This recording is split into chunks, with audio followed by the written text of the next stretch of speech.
Hi. My name's J.C. McCauley. I'm Naisha McCauley, and you're watching AccessTV.org.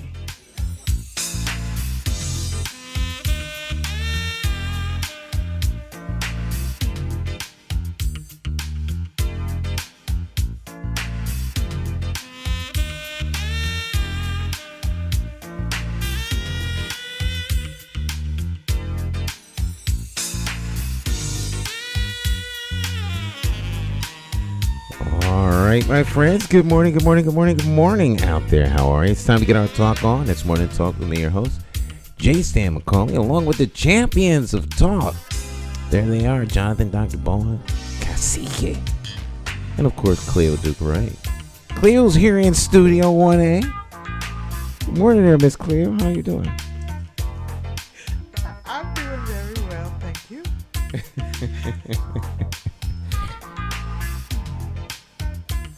You pull that mic up there. Where else can you have this? Where else can you have this much fun? And no matter how many times they double your pay, you get paid the same amount. that means you're not getting paid too much. So how you doing? I'm shining. I'm doing good. Doing very well. Had a good week? Yeah, I really had a pretty good week. I can't complain about my week this week. All right. Well, My son stayed all week, except he took a trip to Niagara Falls. He stayed on. Wait, hold up. Now he went to Niagara Falls, or he stayed? He came into Hartford, and we spent the day. Oh, this is your son from Florida. Florida. Oh, okay. Yes, and then him and his wife went to Niagara Falls. It was their anniversary. They went to Niagara Falls and visited her sister, and now they're back in Hartford until Saturday. So I'm glad of that. Took my grandchildren to dinner and. All right, you have a kind of happy glow about you.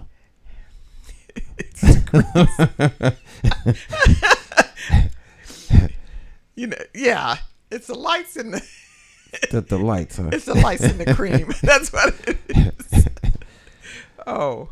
All right. Well, there's coffee there, Oh, thank you. Yeah, that's not like from last week. That's. They're my glasses. I looked for my glasses all week long. Oh, I found them. Did you see them? Yes, I see them. They were on the floor. They were on the floor next to your chair. Oh. I found them like Thursday. Well, no, Wednesday. I was over there doing something, and I said, whose glasses are these? And then I remembered that you said that you couldn't find your glasses. They were on the floor there next to the chair. I always leave them. I usually say I lost my glasses, but I never really lose them. I just left them somewhere, and it just takes a little time to figure out where. That's all it takes. That's all it takes. We have a big event coming up. Put that on there. The Hartford Federation of Teachers and I think it's the American Federation of Teachers. First Book event. This is an event coming up.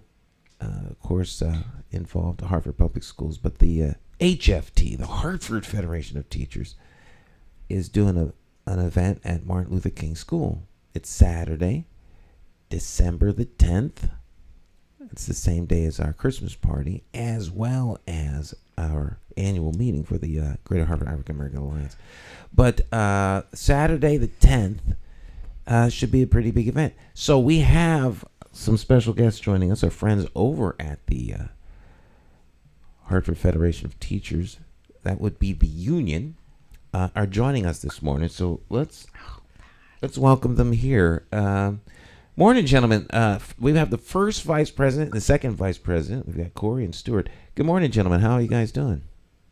Good morning. Morning. Good morning. Good morning. All is well. How are you? I'm doing very well indeed. Well, let's see. Who should we start with? I guess we'll start with the first vice. We'll go in order of rank.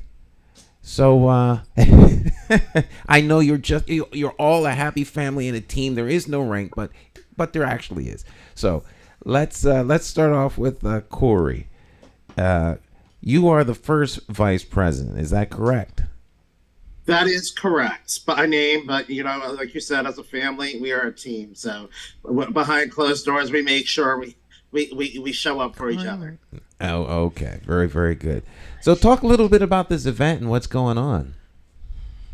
So actually, thank you, Stan. For the last time that we talked a lot about wanting to do more things within the community. So one of the events that we are actually working together with Hartford Public Schools as well as AFT is putting out an event that's called First Book, Reading Opens the World. We're hoping to give out upwards of 10,000 books to Hartford children.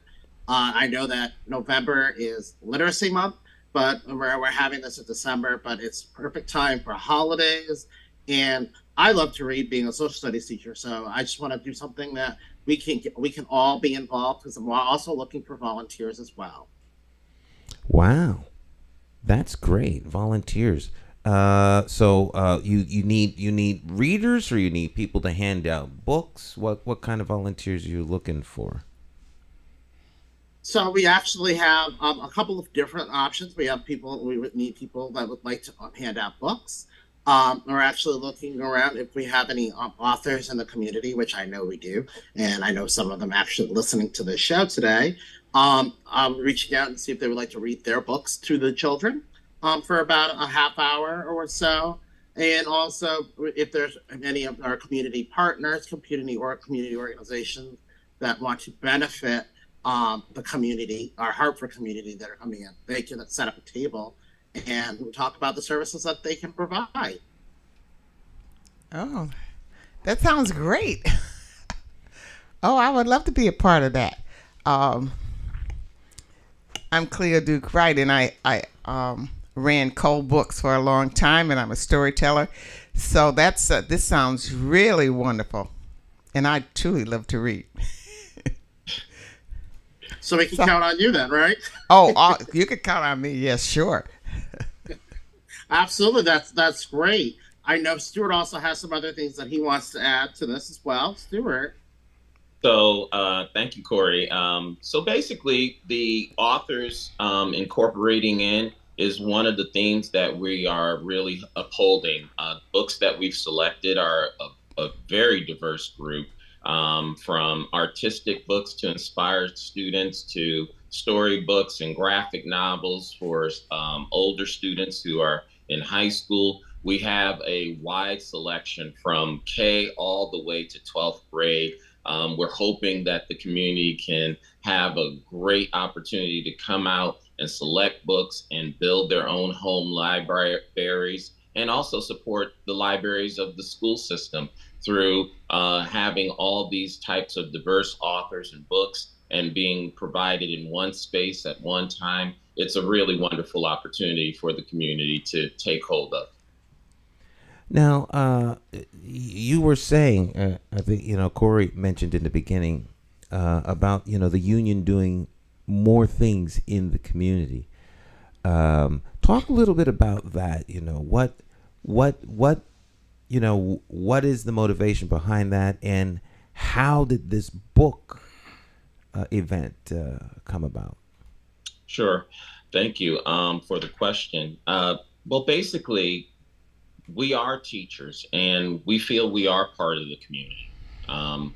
Coming up in Hartford, teachers influenced and played a very dynamic role in every walk of life. I remember many of my teachers attending the same church as me, community leaders. And so that type of richness and wrapping around your hands around the child and from the community perspective is something that we want to uplift. It's something that teachers do naturally. It's ornate to us. We believe in our students, and this is just one more opportunity for us to show them that we believe in them so much that we want to provide them the resources so that they can aspire to be whatever they want. Also, I think, along with what Stuart's talking about, I think it's when we talk about wanting to be a part of the community, it's because education is a cornerstone. And now we know education, as well as being a part of a community, is not an 8-hour a day job. So, as you asked me about that question earlier, it's about literally saying what we say in places and spaces like this, and then now we want to actually walk the walk, and living here in the community as well as Stuart, we know what it's like to teach, but we also know what it's like to want to have our children excel, because if our community doesn't excel, we don't excel. So we're here to actually put action to our words.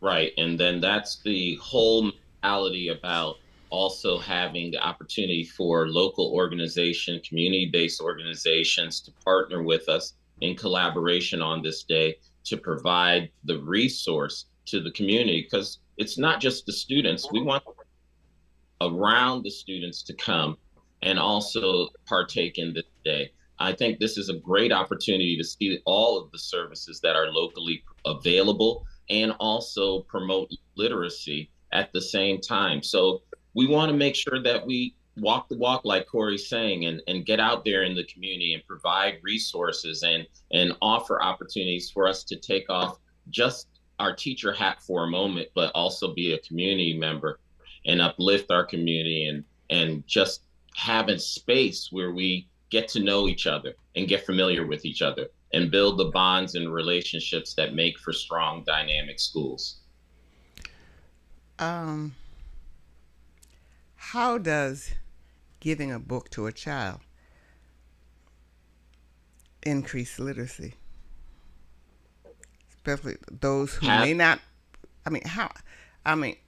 excuse me, if they're not reading now and they don't like to read, how is giving them a book increasing literacy? It may be increasing those who already read and who already have backup at home for reading, but how does it help the other children who don't read? So one of the things that, and thank you for the question, one of the things that we did were look at the titles and the types of books, and if they were culturally inspiring and sensitive to the community and reflect characters that are interesting and dynamic to the students, to engage them on that level. We realized that culturally, many of our schools might not have a wide gambit of books that are diverse. And so the books that we've selected, like I said earlier, are just those types of books that can inspire, books that are diverse, books that are multilingual, things that we know will help to kind of bridge that gap. Is there a gap there for reading? Yes, we realize that, but this is just one element and one approach to trying to narrowing that gap and get students and families interested in reading again. Also, one of the things, and thank you for that question. I think when I first started out, I was not an avid reader, but one of the reasons why I was not an avid reader was because a lot of the things that I was doing in school weren't necessarily a particular interest. So when Stuart and I sat down and looked at the books to choose, we made sure to choose such a wide gamut so that we could try to stimulate interest. We can't, obviously, you're absolutely right. We can't make everyone love to read, but part of that love of reading is kind of like that love of school. Many times I have found in my interaction with many parents, the reason why they don't like school is because either there was something that did not interest them or something that traumatized them to not want to be involved. If we have a selection of books that are not just dealing, some people like science, some people like fantasy, some people like, urban literature. So choosing the wide gamut, we're actually encouraging people to come in and see the world of reading. And it doesn't always just have to be the 3 R's, but it could be things that could interest them. And that's one of the things that I think if you allow the opportunity and you give the options, many will turn over and maybe look at their apprehension to reading and turn it into a love of reading. And I know personally for me, reading wasn't a thing that I was really engaged with. It really mostly visual art, and comic books was that gateway for me. I began to read a lot of comic books when I was younger, not realizing that the visual stimulation that I sought from the artistic drawings was attached to the words and attached to storytelling and attached to character development. I didn't realize that until later, and being a much older artist, that comics had an impact on me through literacy, through reading those stories. Now I see the comic books that I read as a child are these big time movies that everyone celebrates, and I already know the storylines and the plots and the characters. And so it's really interesting to see the full arc of how a book, a simple book, can provide an opportunity for just dreaming and aspiring to what you might want to be. Mm-hmm. Yes, I could see that. I wasn't a reader either, and back then didn't seem like anyone was interested in teaching me. So, but I just wanted to read, so I just kept on reading, and actually, I started really reading after high school. After I got out of high school, that's when I really, because I have a love of words, whether I know what they mean or not, I love the sound of words. So I learned how to read like that. And I just feel children like me in school, they kind of get lost. They want this thing, but there's something that's holding them back from reading. And I've also worked with adults who could not read and came up in the Hartford school system. And one gentleman, he got into a lot of trouble, but he said that he didn't feel comfortable in school because he couldn't read, and they made fun of him a lot. So he left school at a very early age. But actually, as hard as he tried, and he even hired people to teach him to read, and then finally he just got people to read to him. He actually never learned how to read. And I guess there are people like that too, that students that never learn how to read. So I don't, I feel bad for them in school. And what do you do with children like that who are doing their best, who are trying their hardest, and yet can't get the hang of reading? So I think that goes back to providing the diversity of books, because I think that one of the things that I saw as a child, as a young learner, is that there were really a vision for cultural equity in books, characters that look and sound like us, stories that are familiar because we live those experiences. I think that a lot of our students struggle to socially connect to the storylines or the narratives that they're reading sometimes. If it's not formed in a cultural or embedded in a cultural context that they can relate to, it can be expanded, because as they learn to understand the dynamic of reading and begin to get that confidence of pursuing the story and reading through the story, then they can apply that resiliency to the next book. For me, it was a slow progression in reading small stories like in comic books. But once again, I was like you, I didn't really pick up like novels to read until I was a much older adult. And those were cultural books, like it was just, for me, I needed that connection. And also, what I would also say to that as well is that there is the thing that I find so wonderful about this event, and I've actually gone to a few of these events, Stuart and I both, is that there's no one there commenting on what you're using to access words and access reading. I think the thing that, even as a teacher, and I'm going to take my teacher hat off and say, I think sometimes when we think about school, everybody has to be at a level. Everybody has to be somewhere. That's not our approach for this event. Our approach is to give everyone access. And if that access is at a comic book level, for me as a teacher, as long as you're reading, as long as you're expanding your imagination, your creativity, I really just want you to be picking up a book, even if it was an ebook. But I think that's the important thing for this event. It's about access and giving access to everyone. And then there's no one, what I don't want people to feel like is no one's going to ask you after you take your books home, what level you took home and what did you take out of it. There's no book report. I think it's just the joy of putting books in the hands of people that they're attempting to read, learning to read, loving to read. All of those create access. And one of the things I can tell you, and Stuart laughs when he comes into my office, you'll notice my office is a whole bunch of picture books. I mean, the thing with my picture books here is that if someone wants to read a book, they could take it.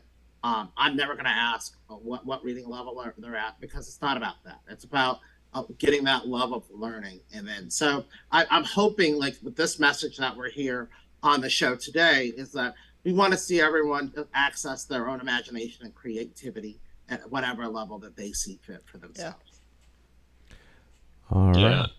The journey into a love of reading starts with just one step. So I think that as students pick up books, and whatever dynamic, however the cover feels to them, the page is turning, that's just one more element to give them the resiliency and the love of reading. Because I do think, for me, I remember flipping through comic books and just looking at the pictures and then reading the stories. Yeah. So it's an opportunity to give them the resources that they need, to give them the opportunity to kind of imagine something different. I think that's so right, because, even before I could read well, I used to love to feel the pages and turn the pages and feel the book. The book becomes a friend. And I'm sure you felt it when you finish your book, you say, "Oh, it's over." you put the book down, and maybe someday you'll pick it up again. But that journey with that book is kind of over, but you have that memory and those characters in your mind. And there are books that I won't buy because they don't feel good. I'll buy the book, but I won't buy that. I'll buy it maybe in another book that has nice feeling pages. The pages got to feel good. Nice feeling pages. So a book really becomes a friend. Yeah. That's why I have so many. I have thousands of books, because and the more memory you have, and this is the thing about a book, it's not just the words on the page, but it's the more memories you wrap around reading, the more you will most likely read. Because the smell of the pages, the feel of the page cover, all of those things reinforce the experience that you're having around reading. And the one thing about it that I've always appreciated, and I definitely can take what you're saying to heart, is a book, unlike a phone, unlike a computer, and you got to go through the clicks and whatnot. A book is always going to be there. And I think for some people, the struggle is you buy the book and you're like, I don't really want to read it. But once the book is in your hands and you put it on the shelf, realize that friend's always there. You can just pick it up and start right back whenever you started. Yeah. All right. Well, it seems as though this could be referred to as a friendship day. Come out and meet a new friend in your book, and so this is great. Listening to you guys talk, it was very interesting. From the very, very beginning, when Stuart was talking about the event, and it occurred to me that, you know, the selection of the books is so very, very important. And, you know, I'm glad that, you know, teachers are selecting the books because they're the primary or the secondary, if not, you know, if the parent is the primary, then teaching staff is the secondary, you know, group of individuals that impart information and teach your kids, so they have a very intimate knowledge of what your kids need. So I'm glad that the teachers are selecting these books. And it occurred to me, because I always say I hate to read, but as you guys are talking, I'm thinking, well, you know what? It's not that, and only because of what Stuart was saying, it's not that I hate to read. It's because I do read. But there's certain things I like to read. So I don't like to read everything. And I think that when I was going to school, if my selection of books would have been different. Because if I like to read stuff like how things work, like popular science and popular mechanics, I used to love to read that. I couldn't wait to get one. You know, there's just flying saucers was in there, spaceships, all kinds of things when I was a kid. You know, they were very popular. And magazines. So those were they were fun to read, and there were things to discover. But books, and if you talk about the memory, so my memories with reading were always horrific. So, you know, I run from the book as opposed to running to the book. But the event, one more time, is coming up December the 10th. And that is Saturday. It's at Martin Luther King Jr. School, which is at 25 Ridgefield Street. It starts at 1 p.m., goes to 4 p.m. It's open to the community, book giveaways, community partners, food, drink, fun, activities. If people want to sign up for a table, or if they want to sign up and volunteer, how do they get in touch with you guys? Well, you can go ahead. You can email either one of us. My email here is Corey, Corey, .Moses, Moses, at hft-1018.org. Or if you don't want to do all that, you can also call here at HFT. We are 860-249-7629. And I just want to say one quick thing. These books, first come, first serve. We want to make sure we get them all out, so everyone please get there early, because we bought sets, we bought different things. So definitely, I want to make sure that everyone gets their prime choices. And to contact me as well, same at location hft1018.org, but it will be Stuart, Stuart, period, Beckford, Beckford at hft-1018.org. And thank you for having us again. I always enjoy our conversations here, and I can't wait for this community day to occur. I'm very, very excited about it. I'm just pleased and overjoyed that we were able to provide it. All right. Well, guys, keep up the good work. The Hartford Federation of Teachers and your kids. And book fair coming up. Make sure you all are absolutely there. All right. December the 10th. Thanks a lot. We'll take a short break, folks, and we will be right back.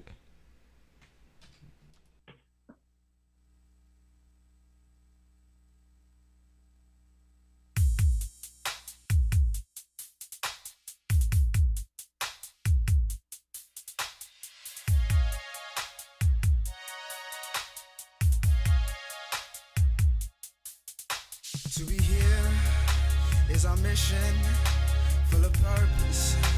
We are driven, we are special, we have pride in who we are, and you can't break our stride. And if you see, like I see, you will realize it's not a dream. This school you make it, lessons you take it, and we work as a team. This school is better with you in it. Yeah, for every hour, day, and minute. Yeah, we are here, we are winning. Yeah, the school is better with you in it.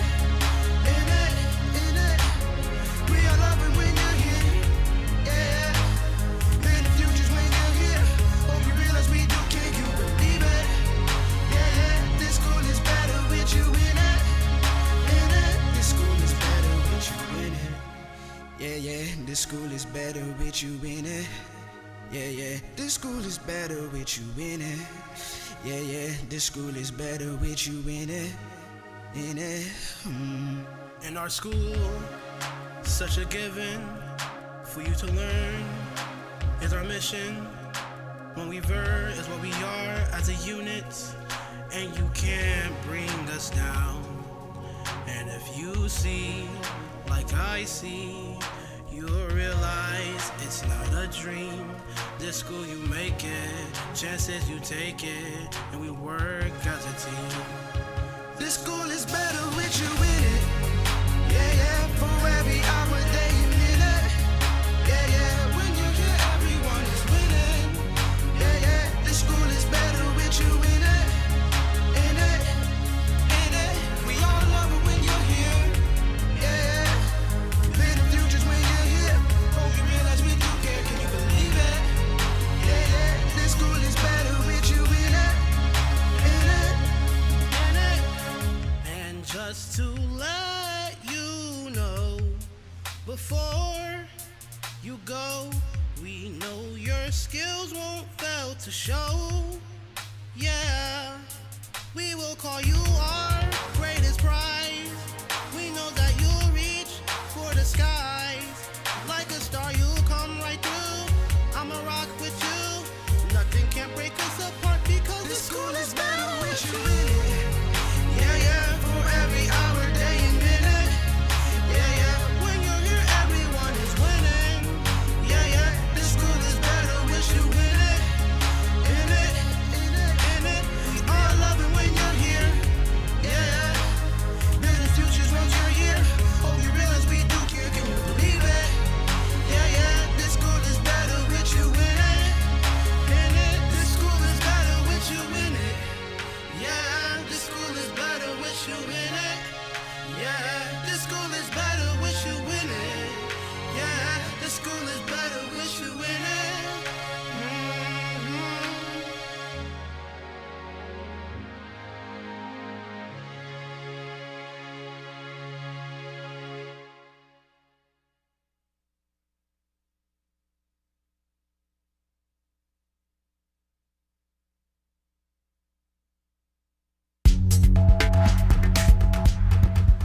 Hi, my name is Marisha Garcia.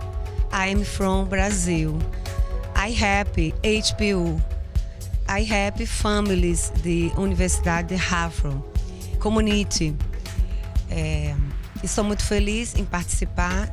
É muito importante o engajamento dos padres e madres nas escolas de Hartford com seus ninhos, my children. I love helping family e HPU. Thank you. Gracias. Obrigado.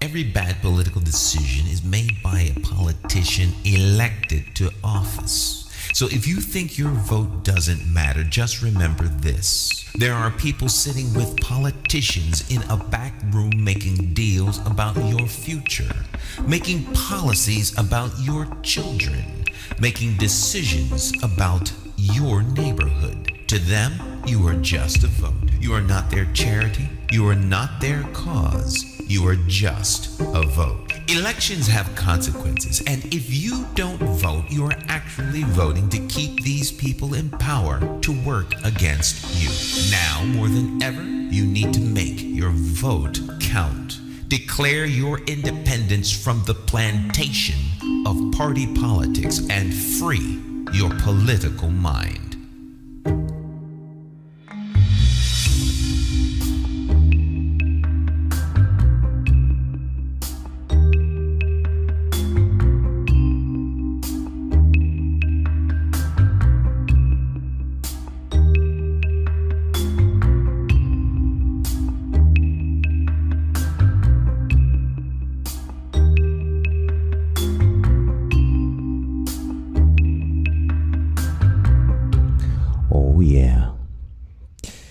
Yes, indeed.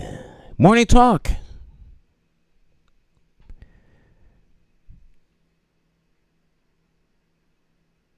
I was waiting for the music to start. I was waiting for the music. It's supposed to be music after that. It's potted down though. Nothing like live television. I love live TV. Live, nothing like it. It's great. So welcome back there, Miss Cleo. Hey. All right. Yeah. So that sounds like it's going to be a great event.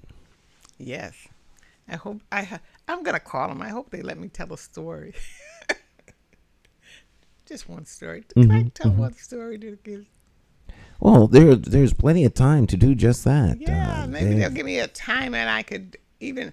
You don't have to read a book. Maybe I could read a book, but they were saying that basically the readers are going to be the authors of books. So I don't know. Well, I think they would make a slight exception. I don't think it's limited to authors. It's always cool if an author is reading. If the author is reading the book, that's always cool. That's always cool. That's right. But to have somebody read the book, I guess the only thing about an author reading the book is it's like their book. Right. But to the person who's hearing the book being read to them, I think it's a moot point. It's the story. It's the story. It's the story. So as long as the story is told in an interesting way, I think. And I hope they really do have some good books there. 10,000 books. I hope they have some really good books. Mm-hmm. And really diverse. Mm-hmm. That would be. I think they will. All right, well, let me put this thing up one more time. There it is. HFT and First Book. HFT, AFT, Hartford Public Schools, and what is that there? Excuse me. The Hartford Federation of Teachers. What are you looking for? I'm looking for in between Hartford Public Schools and Hartford Federation of Teachers. I can't see what that is. Saturday, December 10th at Martin Luther. No, the what is that? Book giveaway? No. See the Hartford Federation of Teachers logo? The shield there, the HFT, and the Hartford Public Schools. There's a logo in there, and I can't see it. I can't read it.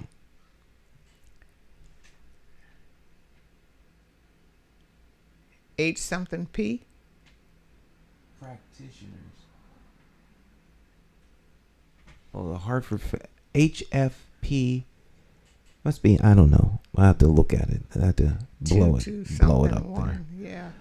But all of them together are putting on this great event. That's what matters most. Yes. It's going to be a great event. Yeah. So, what do you got planned for this weekend? Well, just to spend some time with my son, do some studying. This is the first Sunday, so I set up communion on Sunday. That's about it. Clean. I want to do some cleaning, but not going out too much. We went out to lunch yesterday, and at Wethersfield, all you could eat place, and there's an all you can eat place in Wethersfield. Yeah, right next to Price Right, in that mall, in that center. That's the only one open that I know of right now. I don't know of any other. Mm-hmm. Mm-hmm. So we go there. My husband likes to go there. My son goes there. Only my husband and I, we eat and we get finished and we go. And my son, he stays there. He says, "This is my second plate. I got 2 more plates to go." You leave him there and come back. So we drop them off. Yeah. Drop them off at the all you can eat place and come back about 4 hours later. So much. But having someone in a wheelchair is a plus in some instances. People treat you very nicely, open doors for you, and have a special place for the person in the wheelchair. And you get moved to the front of the line. Oh yeah, they treat us really nice. And he loves to go there, so we go there. Now this is your husband. Yeah. Okay. Yeah. Yeah. My son, he was just a tag along. It was me and my husband going out to lunch. Well, you know, nothing like going out to lunch to get a couple of tag-alongs. Where are you going? Lunch? You mind if I tag along? Yeah. As long as you bring your wallet, you get tag along. Yeah, tag-alongs. Yeah. So we had a nice time. Brought some food back home. Had to buy some more food because it was paydays, first of the month, and so I was very lenient with him, and I bought the junk, and I bought the extra food for him to eat at night, and I said, okay, that's it. Now you leave me alone for the rest of the day. So he had a good time. Well, and then he's getting ready for church. He gets ready for church in the beginning of the week and tells me 50 times what he's going to wear at church. So now he's all set. Hartford Paraeducators. The Hartford Federation of Paraeducators, Local 2221. That's what this is in the middle. I couldn't figure out what this was. The logo, it was. I Looks couldn't like read a it. HP. Yeah, there's a little HFP in here. That's a kind of neat little logo. Kinda. Yeah, this is a paraeducator. So the Hartford Federation of Teachers, the Hartford Federation of Paraeducators. I would imagine that's what that stands for. Respect, serve, and educate. And then, of course, the grand poobah, the Hartford Public Schools, but specifically the Office of Family and Community Partnerships, and the American Federation of Teachers, and First Book event, all hosted by the Hartford Federation of Teachers and Hartford Public Schools. December the 10th, Martin Luther King Jr. School. Folks, you got to go to this thing.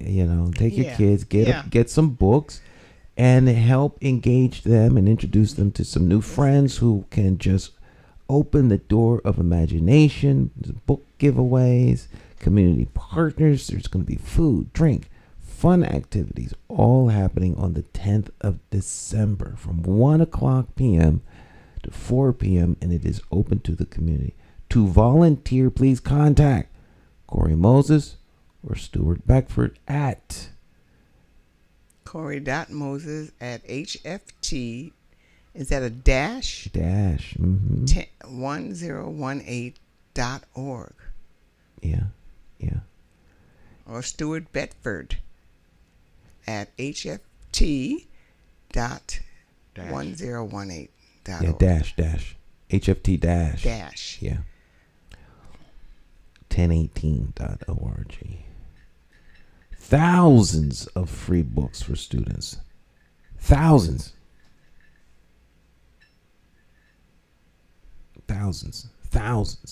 Will they be there? Thousands. Yeah, I thought that conversation was really interesting about books being your friends, and then in memories, and it's a very, very immersive kind of thing that happens as you read a book. Yeah, they're definitely your friends, and you could pick them up at any time and start reading them, and you even you even imagine the characters, and I think it's wonderful. And I just, young people who don't read really miss a lot. I've even had books in a bookstore that had no words. Mm-hmm. I had this book, and I loved this book. I had this book about a woman who came to this country, and it showed every step when she got into the country, what she went through, all the way through. And so I had this woman, I knew this woman whose mother, she couldn't read, and she wanted to tell her story to her grandchildren. So I said, take this book, and your mother could tell the story to you, to her grandchildren, because she had about the same kind of story. So even books without words pictures tell stories. We know that. And that was a wonderful book. Wonderful pictures. The old picture book. Yes, I can't remember it. It was not a child's book. It was an adult's book. Mm-hmm. But you could tell the story. Mm-hmm. Mm-hmm. Your story, anyone's story. Mm-hmm. Take this book and tell their story. Cool. So books just that's why I don't I do read mm-hmm. on my phone and my computer, mm-hmm. but I read for a specific thing. Mm-hmm. I don't read it to really learn or enjoy. I need a book for that. I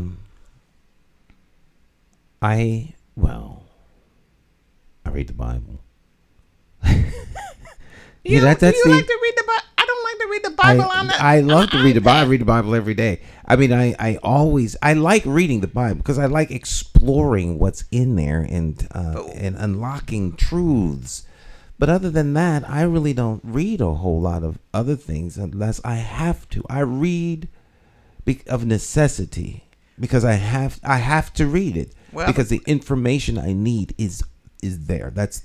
I don't read for pleasure or enjoyment. The Bible is a storybook. You know that, right? It's Well, a story. it's a story. It's a story from the Old Testament to continue on to the New Testament. There's so many stories in the Bible. Well, I think that's undeniably true. But I don't look at it I'm not reading it as a storybook. I think a lot of people do, and I think a lot of people walk away from the experience. They don't explore as a story. Yeah. Yes.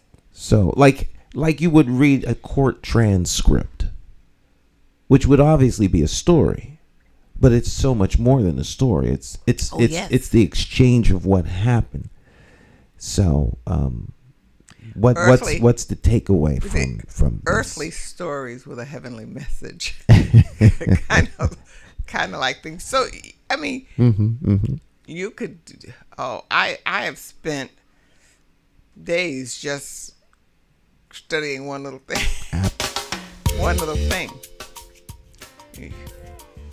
and being amazed as I go along, studying and what I learn but ultimately I learned the same thing as a story when I was a kid. And I remember that story, but now I'm understanding what it means when you talk about the history, you talk about the people, you talk about who told the story, you talk about, like parables, and like I didn't really know parables in the Old Testament, but they always told parables. That wasn't a new thing. That's basically how Jewish people taught, is through parables and through stories. So then I learned some stories in the Old Testament, and I was saying, wow, look at that. So yes, it gets exciting for me. Morning Talk. Take our 9 o'clock break. We'll be right back. Stick and stay. Don't go anywhere. Cleo and I will be right back. All right.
afternoon. My name is Nwalki Tete.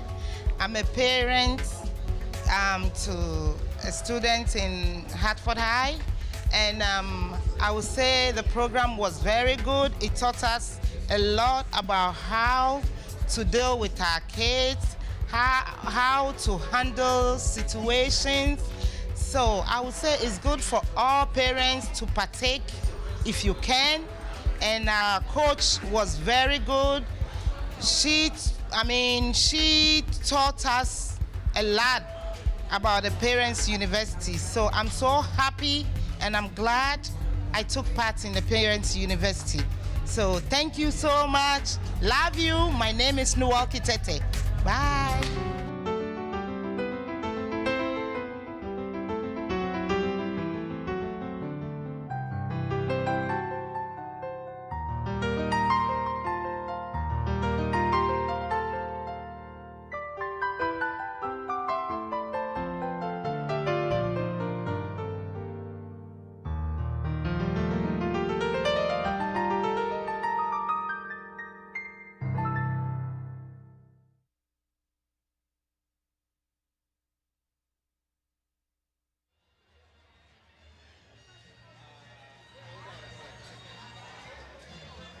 Good evening. I'm so thankful that I could be here tonight to help honor our Lady in the Hat Mayor,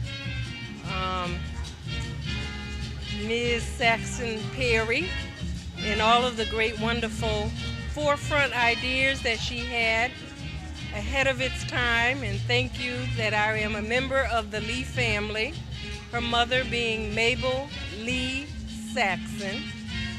As a member of the Lee family, I was mighty grateful that they went ahead and had this service for her today, because growing up in the Lee family was a very unique experience. I was born later than a lot of the older cousins of mine, but we were always very humble, and to our grandparents, to our aunts and uncles and great aunts and great uncles, they always taught us the value of religion and Christianity and Christ dying on the cross for us so that we can step into that precious, precious, precious life here on earth to become the best that we could be, to give of our gifts in every area of our lives. I often heard stories of them growing up in the greater Hartford area, having been brought here by their parents and grandparents from Georgia, and the life that they had down there, and how they stepped into different areas within their professions, within their businesses, within their life to do what they could do. Most of them grew up in the North Main and South part of Hartford, Connecticut, and then moved into the Windsor, East Windsor, South Windsor, Suffield area to contribute to the churches and their knowledge as trustees and deacons and pastors and people working within the community to make sure that families were able to attain the things that they and their children needed in terms of housing, in terms of education, in terms of quality of life. And we thank them for all the things that they have done in every area, in every community in which they have resided. And we thank you for our children, our nieces and nephews and grandchildren that are carrying this vision forward.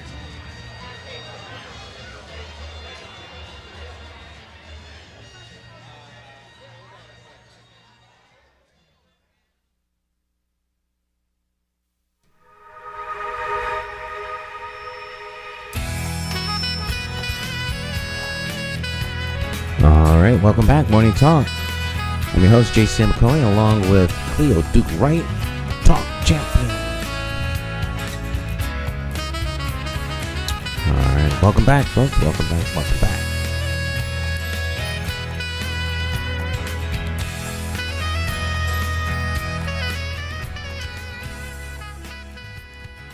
Literacy. Literacy. It's a problem. Yes, it is. It's a great problem. It's a great problem. I talk to people about reading all the time. All the time. Hartford has a very high adult literacy issue. Yes, they do. There's a lot of adults in the city who cannot read. And they're not old people either. They're not like my dad coming from the South and had to work in farm and only go to school so long. It's not those people. Mm-hmm. It's younger people, who have not learned to read. It's people that have grown up in Hartford that cannot read. That's just totally amazing to me. It is amazing. It's tragic, really, because if you can't read, you are greatly disadvantaged. You're locked out. You're locked out. You're locked out. And people feel locked out, so they take a different path. It would seem to me that that now reading the illiteracy rate in Hartford is high. It would seem to me that would be an underlying issue that would greatly impact people's ability to be employed, to move upward, to be financially independent, all kinds of things. Mm-hmm. And you very rarely hear people talk about that. It's like a secret. It's like I told you about my friend. He was ashamed of it. He was ashamed that he couldn't read. He came down every day. He opened the newspaper. And I thought he was reading the newspaper, Every day he looked in the newspaper as though he was reading it. Every day. His speech was impeccable. I mean, he had a beautiful voice in talking. And grand vocabulary. Yes. So who would think that this person couldn't read? Very well dressed. Who would think? And that's why I kept saying, they're hiring here, they're hiring there. That's what I would say to him until he came into the office and told me. And I said, how could that be? You sit down with the paper and you read every day. I mean, and he told me that his friends knew he couldn't read. Mm-hmm. His friends would make out the applications. He would always take the applications. His friends always made out the applications for him. He never made out any applications for himself. So the jobs that he had probably didn't require reading except for filling out the application. And so he did get work sometimes. He bought his way onto construction somehow. He told me this story, but I forget it. And the only reason he quit is because they wanted him to walk on those high beams out of Philly. And he was always on the steel beam. And he was always afraid he was gonna fall. Mm-hmm. So he finally it was too nerve-wracking for him. He finally quit that job. But he was very industrious. He tried very hard to live a good life, and after his street life, he never actually gave up his street life. Mm-hmm. He had become a hustler, mm-hmm. and he could find a dime anywhere, mm-hmm. to make money. And like I said, he was always well dressed, well spoken. So, but they say, that Vice President Humphrey couldn't read, and they said Rockefeller couldn't read, Nelson could not read. I've heard stories like that. So what does a person do if they actually can't read? There must be something about them that they can't read. There must be a name for that or something.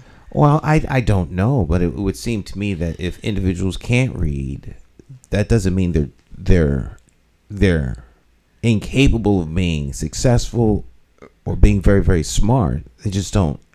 They're unable to, get the information that's written down. May as well be in another foreign language. Right. Like, I can't read German or French or Swahili or, I can't read anything other than English.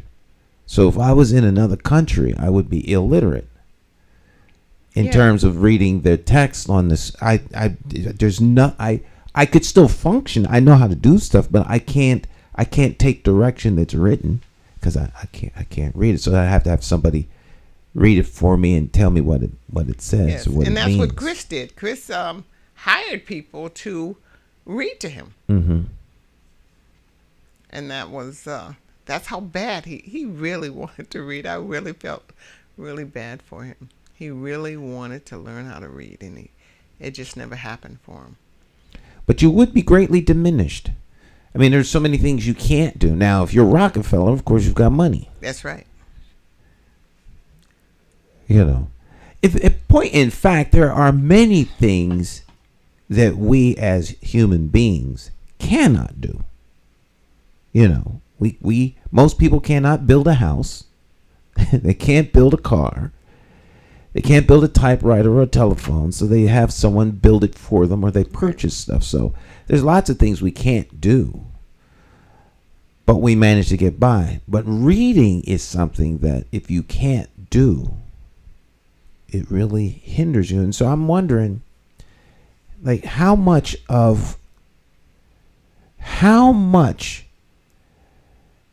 does the inability to read impact individuals who are quote unquote marginalized, can't move forward, have issues in the society?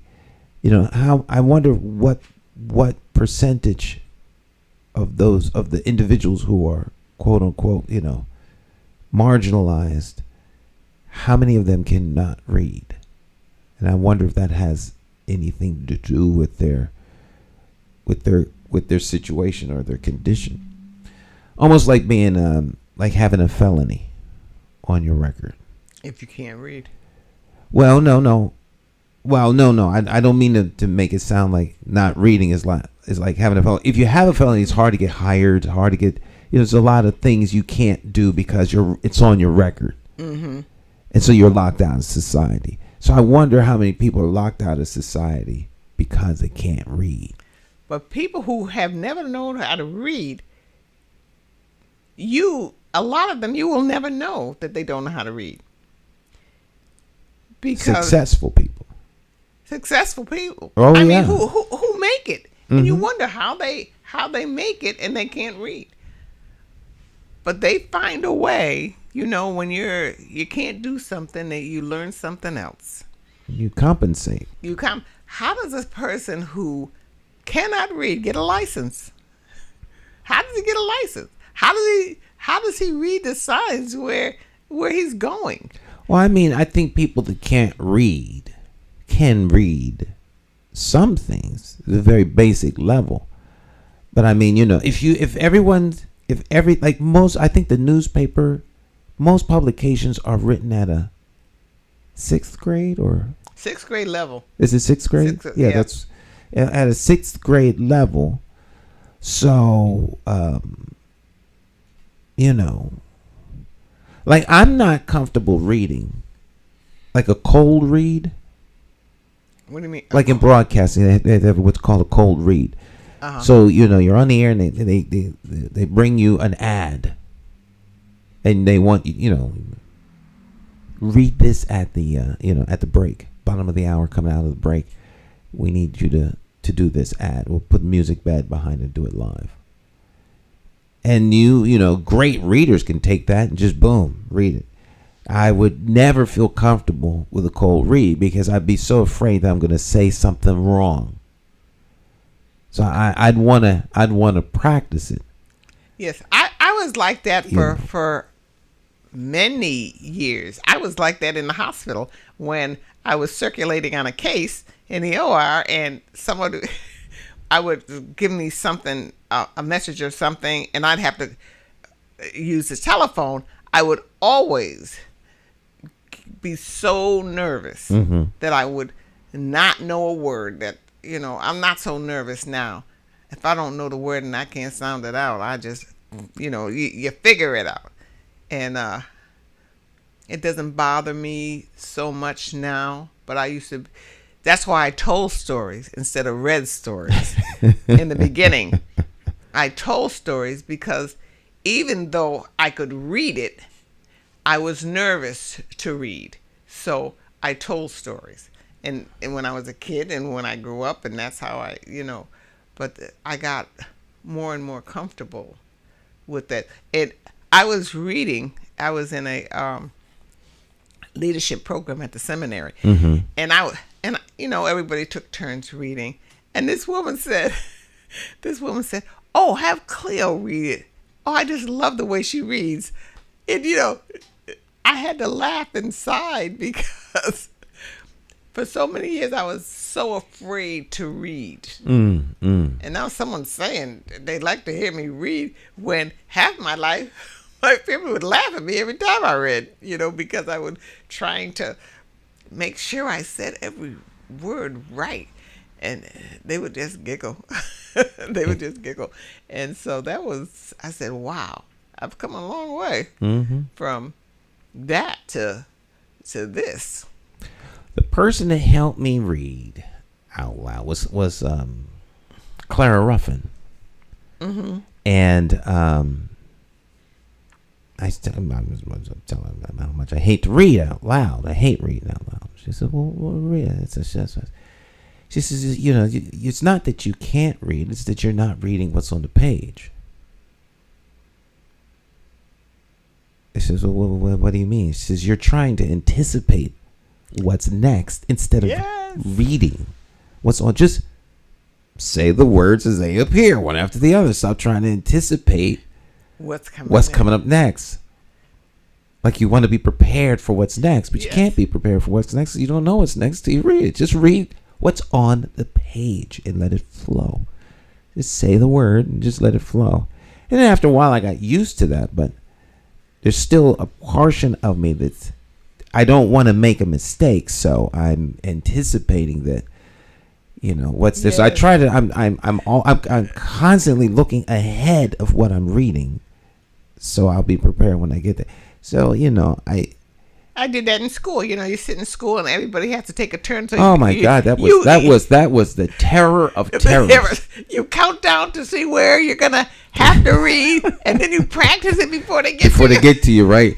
And of course, you're not paying attention to the story because you just want to make sure that sentence you have to read is right.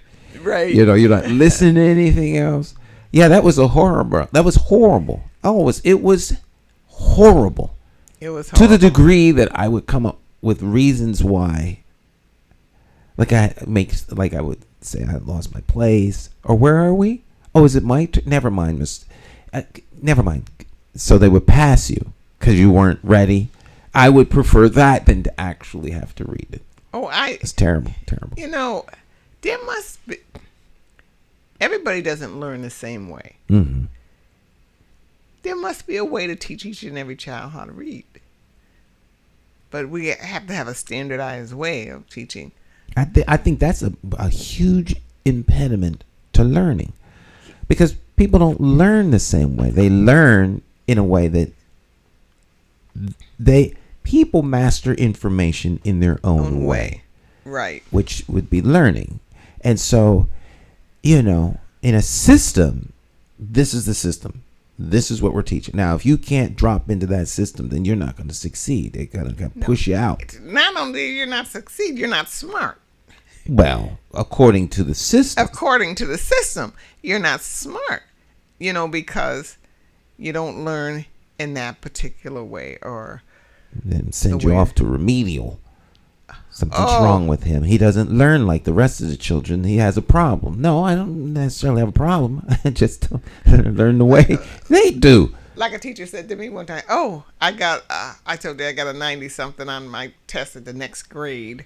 And my third grade teacher said to me, and someone said, I got 100, Mrs. Hill. And she looks at me and she says, Cleo, what'd you get? Like, Cleo, what'd you get? I said, I got a 96. Oh, goodness, at least you learned something. How do you say that to a child? Like, we expect you to do nothing but fail. And that's, but even though I did go through school, it holds you back. Mm-hmm. It holds you back to, you could have done better. Thinking that, what do you mean? What do you mean? Oh gosh, school was like a horrible place for me from 3rd grade through 6th grade. That was just about the most horrible place in the world. That's interesting. I loved school. I loved school. I didn't like to read, but I loved school. And I didn't like taking tests. Oh. Test taking was always traumatic, and reading. Those are the two things that I dreaded most. But other than that, I liked going to school. I really enjoyed it. I always loved learning, but I didn't always like school. But high school, junior high and high school were much better years for me than grammar school. It was just a horrible thing. But high school, but they take your records and they read what you did back here, so you don't have much chance when you got to high school or junior high unless some teacher paid attention to you and said, oh no, you don't belong here. I had one teacher like that, and I'll never forget him, and his name was Mr. Ipetico. Oh gosh, I wish I had met him after I got grown. And he said, you don't belong here. And they put me to a higher level when I was in the sixth grade.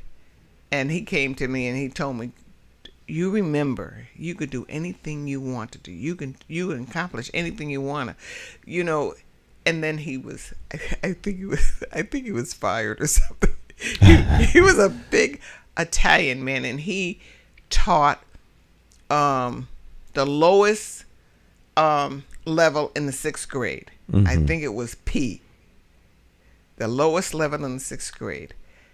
And I don't know if he really taught. You'd have to want to learn how to read in his room. But he smoked cigars in the linen where they kept the brooms and stations, so you could smell a cigar. Janitor's closet. Janitor's closet, right? So you could smell a cigar coming down the hall. So I think that they finally let him go, but he did something wonderful for me. He did something wonderful for me, and only teacher that ever did. So I really you got to appreciate that one teacher who pays attention and sees you differently than all the other teachers or around you. It's interesting, I don't really think about, I don't think about school from grade school and junior high school and high school. I very rarely, and unless I'm having a conversation like this, which is not often, but I had a really great experience in school. All of the different, all of the schools, the experience was good. I know I had trouble in school because my parents had to take me out of Henry H. Houston Elementary School. I had horrible allergies. Like, I was allergic to everything. Eggs, chicken, the cat, chocolate, oranges. Oh my goodness, everything. And so I missed a lot of, I think the 2nd grade or the 3rd grade, I was absent a lot. So they finally had to take me out of school, and they put me in a school that's much like a school that's here in Hartford. But it was an experimental school. It was a very interesting school, the Community Camp School in Philadelphia. And did that help your allergies? It didn't help my allergies. My allergies were under control, but because didn't know what was wrong. I missed school. And by missing school, I fell behind. Mm-hmm. And because of that, they wanted to put me in take me out of the public school and put me in a more school private school where I could learn differently. Mm-hmm. And the community camp school of Philadelphia was an experimental school where you had you learned at your own pace, at your I guess kind of like student guided, but that's not really what it was. Our classes were like, say, math. All of the classes, whether it was math, science, art, really didn't make any difference. It was art. It was math. So there were literally third graders in the same class as 12th graders. It was math. It wasn't like third grade math, fifth grade math. It was math. So if you understood or could master whatever the concepts was, that's what you learned. You weren't like limited to this. Oh, okay. And it was that way for all of the classes. And so I did well. And then we moved out of Philadelphia and I went to Penridge. I went to Penridge from 8th grade, because that was junior high. Yeah, 8th grade through high school. Throughout high school. I was in regular public school, but in Penridge High School. But the teachers always made you feel special, even in Penridge. And, having this conversation with you causes me to think. I was trying to think, well, were there any teachers that treated me special as you were talking? And I'm thinking to myself, well, they all treat me like I was special. But then I was the only minority in my graduating class of 425. So I guess I wasn't special, but of course I was different than the rest of the kids. Mm-hmm. So, I don't know. I don't know. It's hard. I can only assume, unless I went back and if these people are all no longer alive. I'm sure I'm 63, so I'm sure all my teachers are long gone. But they, it would seem to me that they must have, this is 1970, so the 60s was very present. And here's this black kid in a school. So they would all know who you were, who I was. I'm not thinking like that as a kid, but if I'm practical with my adult brain looking back, they made me feel as though I was included. Mm-hmm. So I wasn't singled out. I was never got any kind of racial slurs. Nothing. I was just like a nerd. So you might think that perhaps staff is told about these kinds of things. Yeah, that wasn't the way it was in Hartford. You were, if you were in general studies, mm-hmm. you were treated a little differently than academic. They had the general, they had academic, and they had honors, and you were treated differently. And there were certain things you could not do. Like I've told you before, I couldn't go see a Shakespearean play because I was in general.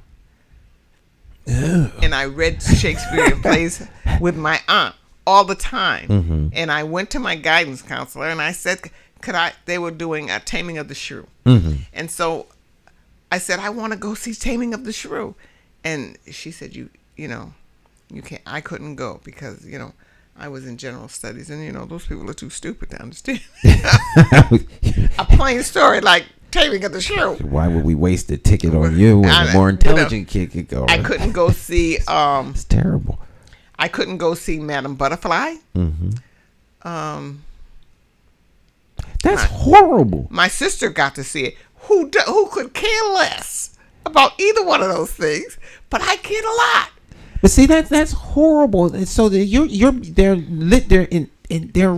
punishing you and limiting any level of creativity that you might want to experience. You want to experience this, and they're not letting you because you're in general studies. Because I was in general studies and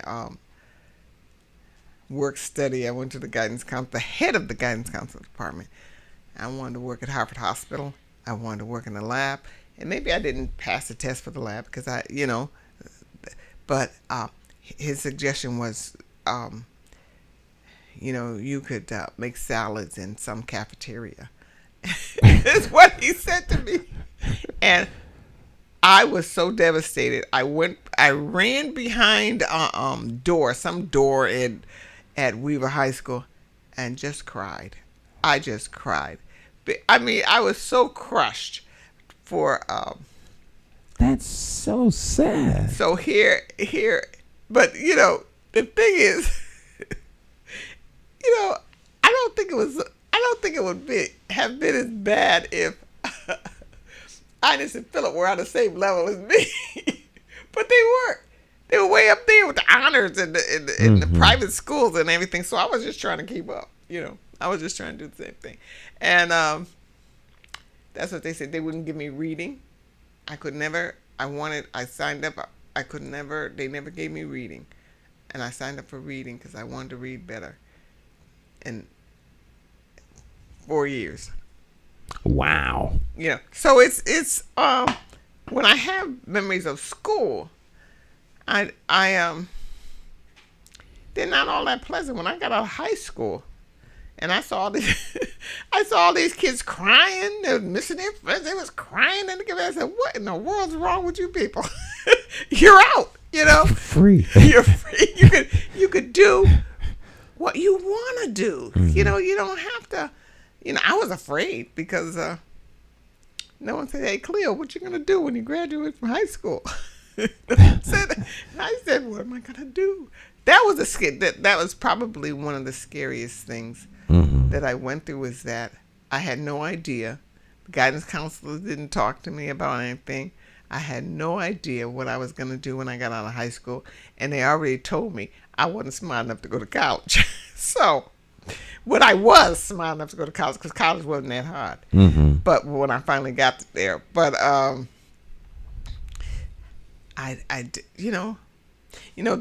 this is God.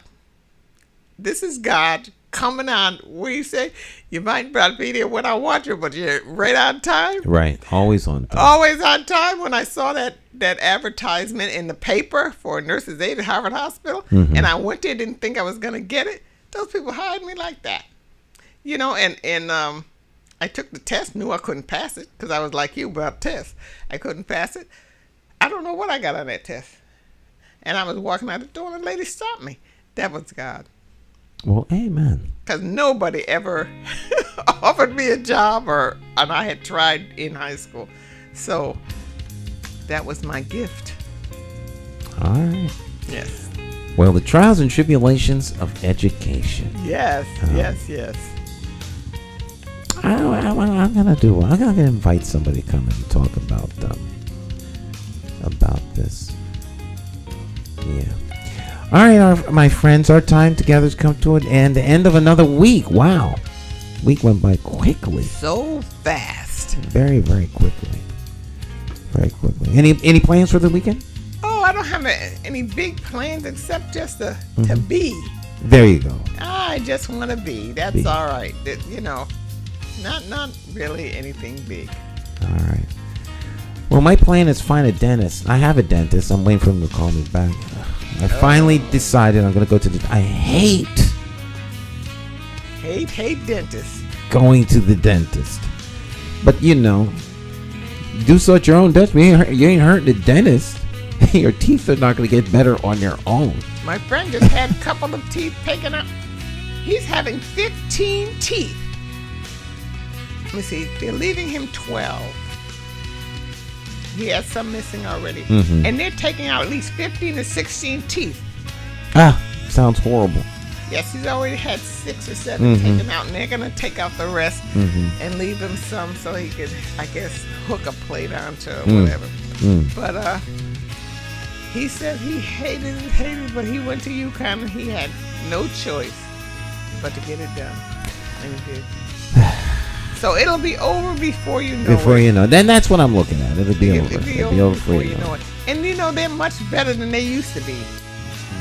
They used to be.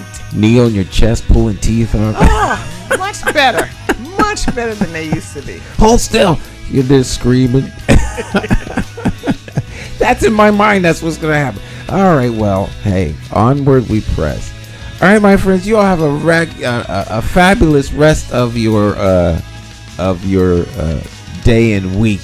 Have a great weekend. All right, we'll see you later. Bye-bye. How many teeth do you have to have pulled out? I don't know. I hope not all of them.